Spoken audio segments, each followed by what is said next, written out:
Yo, welcome back, kembali lagi di channel Atoa Hayato.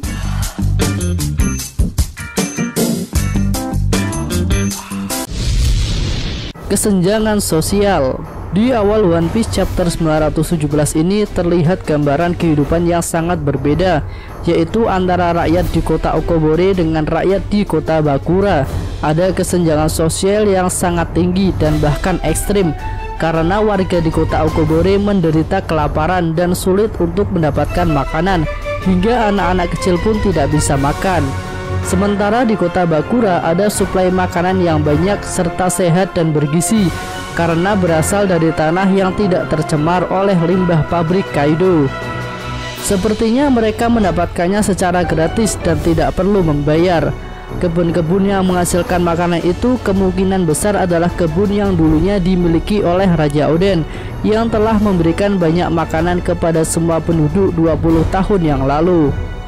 Tampaknya di awal chapter 917 ini sengaja ditampilkan perbedaan kuat antara dua kota tersebut untuk membuat Luffy menyadari bahwa ada ketidakadilan besar yang sedang terjadi. Dan tampaknya setelah melihat hal itu, Luffy dan Zoro akan melakukan suatu hal. Dan di One Piece chapter 917 ini juga muncul headliner yang ketiga, yaitu Headliner Speed. Dia adalah seorang pengguna buah smile kuda. Headliner Speed memiliki kemampuan untuk melihat dengan sudut 350 derajat. Rencana Luffy dan Zoro. Setelah melihat kesenjangan sosial yang sangat ekstrim, sepertinya Luffy dan Zoro memiliki rencana. Rencana itu tentunya menyangkut bahan makanan yang baru saja muncul di hadapan mereka.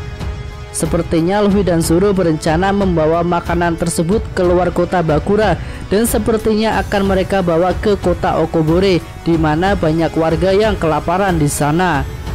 Dan mereka akan membagi tugas antara menyelamatkan Otama dan membawa bahan makanan tersebut. Lalu tiba-tiba Luffy dan Zoro pun bergerak dengan cepat. Otama berhasil diselamatkan, dan bahan makanan serta Kiku yang sebelumnya ditangkap juga berhasil diambil alih oleh Zoro.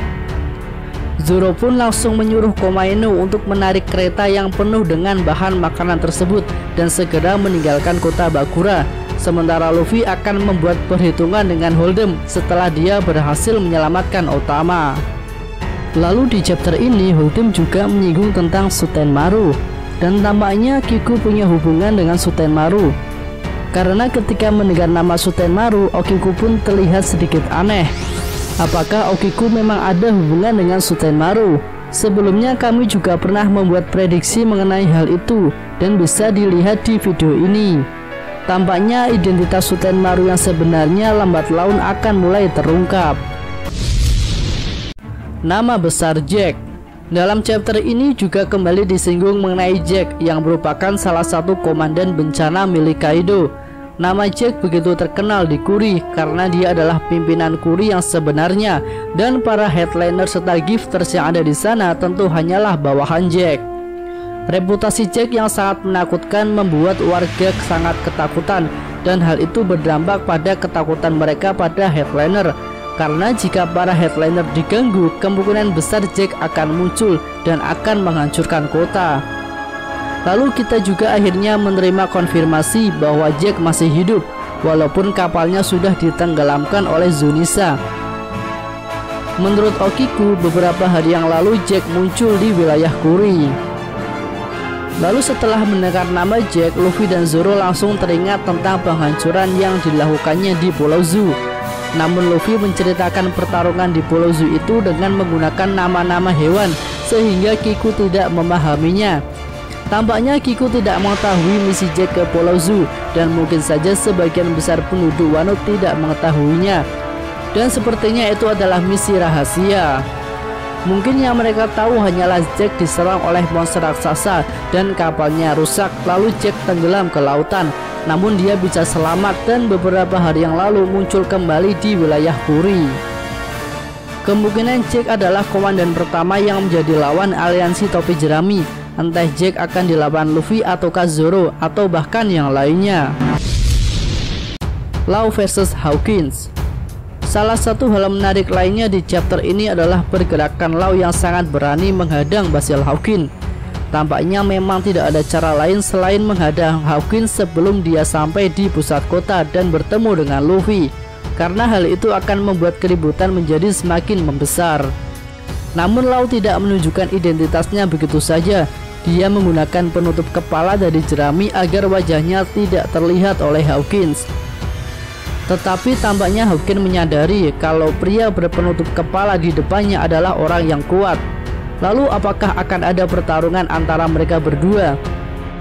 Menurut kami iya, namun bukanlah pertarungan besar yang mengerahkan semua kemampuan yang ada, melainkan hanya pertarungan kecil untuk menghambat Hawkins.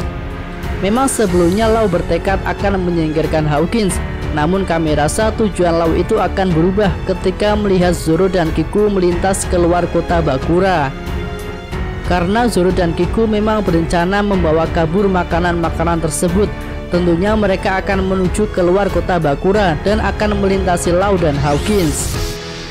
Lalu setelah melihat rombongan Zoro, kami rasa Law akan lebih memilih mundur daripada mengambil risiko untuk terus bertarung melawan Hawkins, karena hal itu juga akan mengganggu rencana yang sudah disusun. Luffy versus Hold'em. Akhirnya setelah Otama berhasil diambil dari mulut singa di perut Hold'em, Luffy punya kesempatan untuk menghajar Hold'em dengan bebas. Terlebih lagi Luffy jadi tambah marah setelah tahu bahwa Hold'em mencubiti pipi Otama menggunakan tang. Dengan penuh amarah Luffy mengambil ancang-ancang untuk menghajar Hold'em. Ternyata Luffy akan menghajar Hold'em dengan Red Hawk. Di sisi lain Hold'em pun berusaha untuk menyerang Luffy. Dia akan menyerang menggunakan mulut singanya. Ternyata Hold'em dapat menembakkan bola api dari mulut singanya. Hal itu sungguh tidak terduga bahwa mulut singa Hold'em ternyata bisa mengeluarkan api. Namun tampaknya perlawanan Hold'em sia-sia. Red Hawk penuh amarah dari Luffy tepat menghantam wajah Hold'em. Tampaknya Hold'em akan langsung jatuh setelah menerima Red Hawk Luffy. Ya cukup sekian review kali ini, semoga nakama sekalian menyukainya. Terima kasih sudah menonton video ini, dukung terus channel Atoa Hayato dan sampai jumpa di video selanjutnya. Yo.